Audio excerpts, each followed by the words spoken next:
The honorary degree will now be conferred. Mr. President, will you present the honorary degree candidate, Mr. Larry Beasley?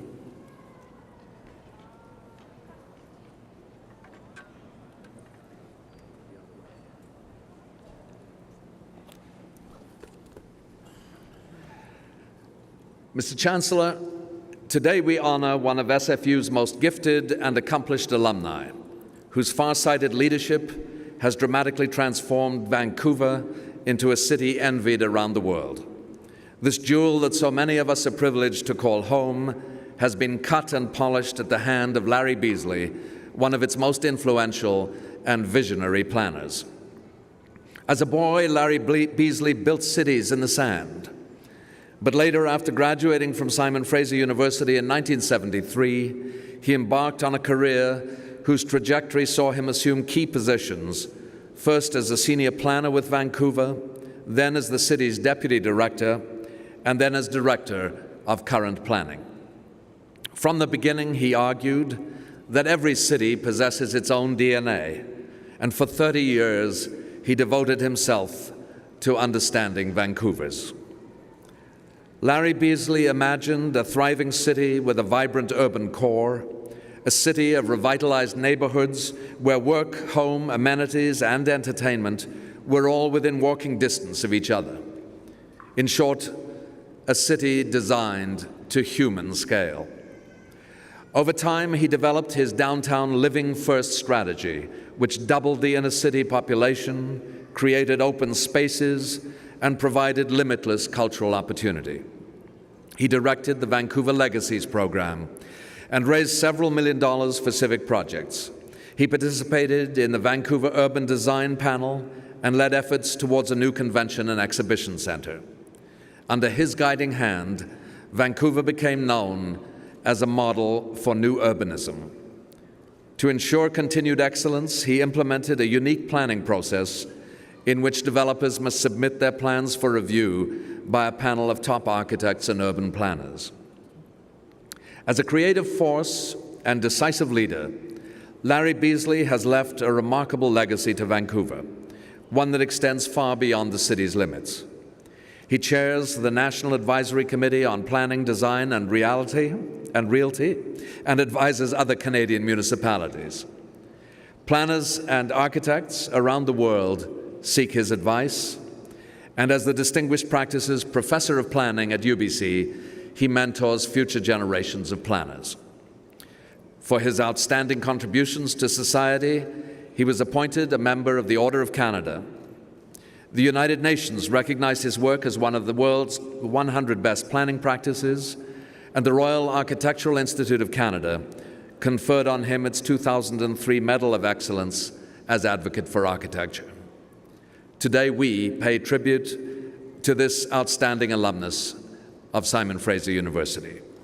Mr. Chancellor, on behalf of the Senate of this university, I ask that you now confer upon Larry Beasley the degree Doctor of Laws, honoris causa.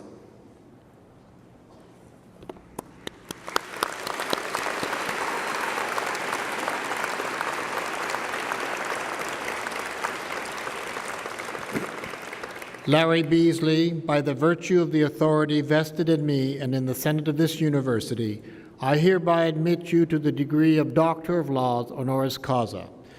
Mr. Beasley will be hooded by Dr. John Waterhouse, Vice President, Academics.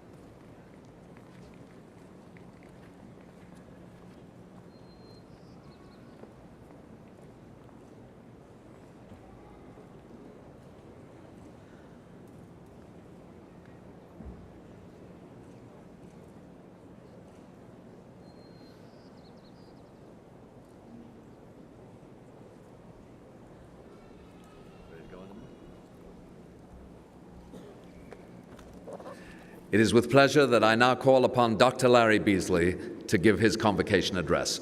Dr. Beasley.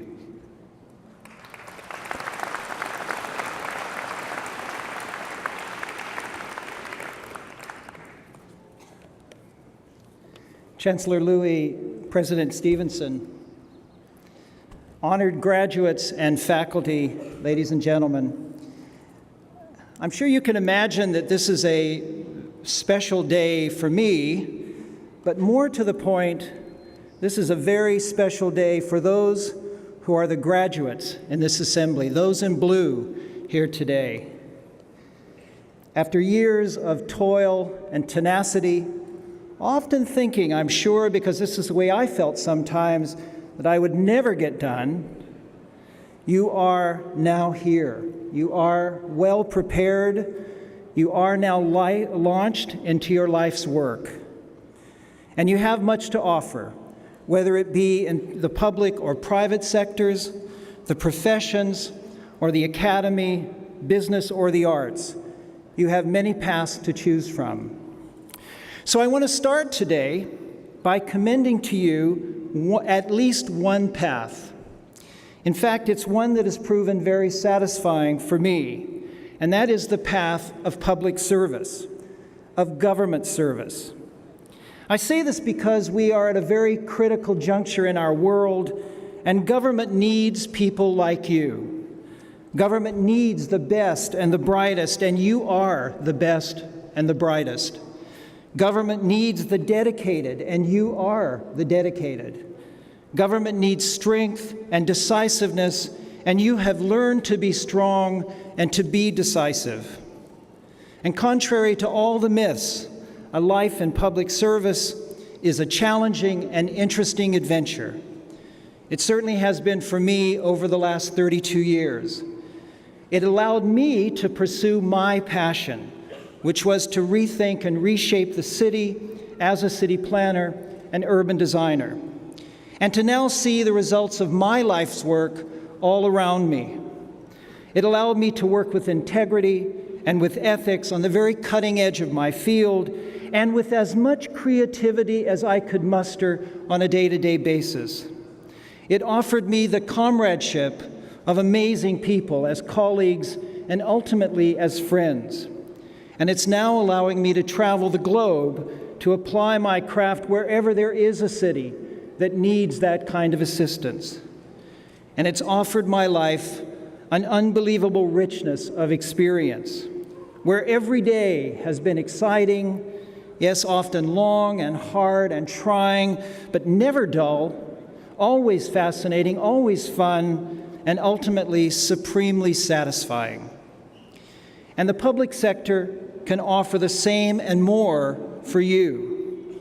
And if you choose this path, you will find, as I have done, that the results and the assistance that you offer to people around you are the best reward of all. And so, for me, it was with surprise that I learned about this honorary degree. And it is with deep humility that I accept it today, and with deep gratitude to this wonderful university, my beloved alma mater. And I share this with so many people. I share this with my colleagues at Vancouver City Hall and around the world, and with my academic colleagues, and with my professional colleagues, the great architects and landscape architects, Richard Enriquez, who is here today, Arthur Erickson, who designed this great edifice, and with the elected officials that I have been privileged to work with and to serve. You know, city planning is not a solitary pursuit. It's a collective art. And so all of my accomplishments, whatever they may be defined to be, are their accomplishments. I also share this with my friends and my family, some of whom are here today, and especially with my partner, Sandy Logan, for whom we have been together nearly 40 years. The triumphs and tribulations in a career are only meaningful when matched with a solid tranquility at home. Of course, I ask myself, as others must have done when they've been up here, why me? And it reminded me of a few simple tenets that were handed down to me when I was your age and that have served me well. tenets that I now want to offer to you as new graduates. First, think no small thoughts, and in no small measure, pursue what you know you must. Support the creative force wherever you see it, and especially wherever you feel it in yourself. Protect those who cannot fend for themselves. It is our simple duty to defend the defenseless.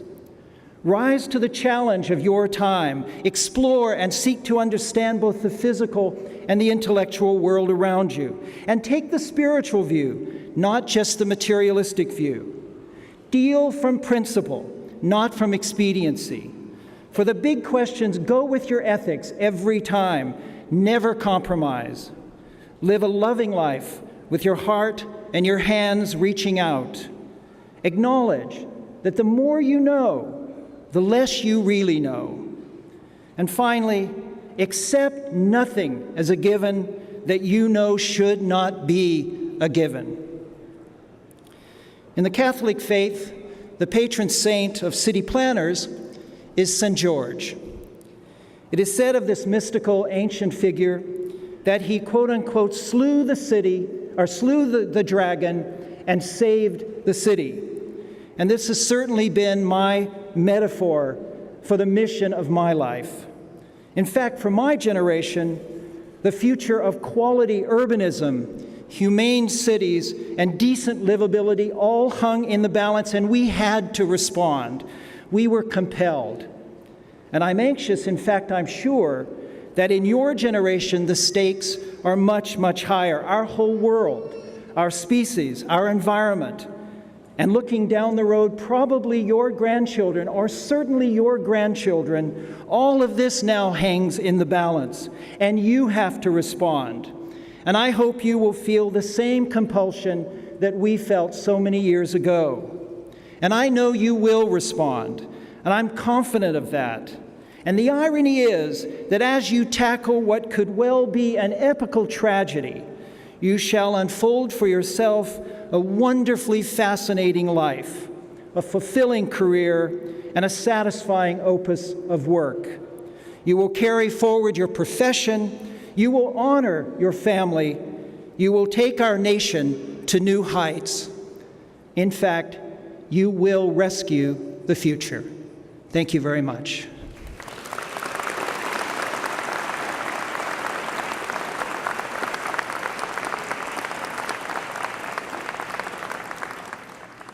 Thank you, Dr. Beasley.